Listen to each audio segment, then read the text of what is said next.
राधे कृष्णा दोस्तों। तो आइए सुनते हैं कि कैसे त्रिदेवों में से सर्वश्रेष्ठ कौन है। महर्षि भृगु ने कैसे त्रिदेवों की परीक्षा ली, तो आइए जानते हैं हम। एक बार महर्षि भृगु और अन्य मुनियों ने सरस्वती नदी के तट पर मिलकर यज्ञ का आयोजन किया। इस यज्ञ में नारद जी आए हुए थे। नारद जी ने सभी ऋषियों से पूछा कि आप लोग इस यज्ञ का फल किस देव को देना चाहते हैं। तब इस प्रकार ऋषियों का जवाब था कि वह इस यज्ञ का फल तीनों देवों में सबसे श्रेष्ठ देव को ही देंगे। लेकिन एक बहुत ही समस्या यह थी कि ब्रह्मा, विष्णु और महेश में सर्वश्रेष्ठ कौन है, इसका निर्धारण कैसे किया जाए। इसका कोई निष्कर्ष नहीं निकलता। इसी कारण दोस्तों, इंसान ही नहीं भगवान में भी यह आपस में ईर्ष्या उत्पत्ति हो गई थी।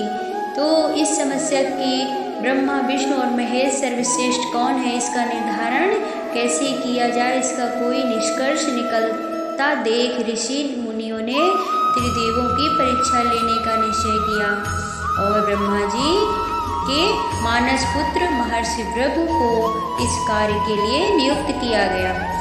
सर्वश्रेष्ठ देवता की पहचान करने के लिए महर्षि भृगु सर्वप्रथम ब्रह्मा जी के पास गए।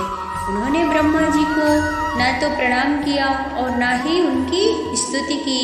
यह देव ब्रह्मा जी क्रोधित हो गए। क्रोध की अधिकता से उनका मुख लाल हो गया, आंखों में अंगारे दहकने लगे। लेकिन फिर यह सोचकर कि ये उनके पुत्र हैं, उन्होंने हृदय में उठे क्रोध को, आवेग को, विवेक को बुद्धि से शांत कर लिया। फिर वहाँ से महर्षि भृगु कैलाश पर्वत पर देवादिदेव भगवान महादेव के पास गए। महादेव ने देखा कि भृगु आ रहे हैं तो वे प्रसन्न होकर अपने आसन से उन्हें उठे और उनका आलिंगन करने के लिए अपनी भुजा फैला दी। किंतु उनकी परीक्षा लेने के लिए भृगु मुनि उनका आलिंगन स्वीकार नहीं किया। महादेव बोले, आप सदा वेदों और धर्म की मर्यादाओं का उल्लंघन करते हैं। दुष्टों और पापियों का आप जो वरदान देते हैं उनसे सृष्टि पर भयंकर संकट आ जाता है, इसलिए मैं आपका आलिंगन कदापि स्वीकार नहीं करूँगा। ऐसा किसने बोला दोस्तों? ऐसा महर्षि भृगु ने भोलेनाथ को बोला। उनकी बात सुनकर भगवान शिव क्रोध से तिलमिला उठे।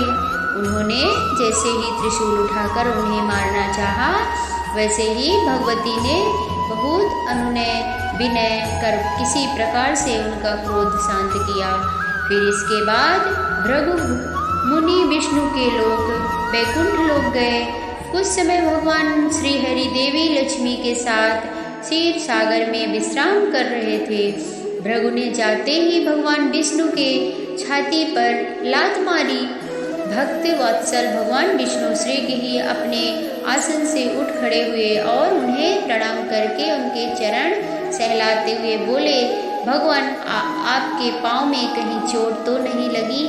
कृपया इस आसन पर विश्राम कीजिए। भगवान, मुझे आपके शुभ आगमन का ज्ञान न था, इसलिए मैं आपका स्वागत नहीं कर सका। आपके चरणों का स्पर्श तीर्थों को पवित्र करने वाला है। आपके चरणों के स्पर्श से आज मैं धन्य हो गया। भगवान विष्णु का यह प्रेम व्यवहार देखकर महर्षि भृगु आंखों में अश्रु बहने लगे। उसके बाद वे ऋषि मुनियों के पास लौट आए और ब्रह्मा जी, शिव जी और श्री हरि के यहाँ सभी अनुभव विस्तार से कह बताए। उनके अनुभव सुनकर सभी ऋषि मुनि बड़े हैरान हुए। उनके सभी संदेह दूर हो गए। तभी से वे भगवान विष्णु को सर्वश्रेष्ठ मानकर उनकी पूजा अर्चना करने लगे। तो इसलिए सर्वश्रेष्ठ देवता का स्थान जो है भगवान विष्णु जी को मिला।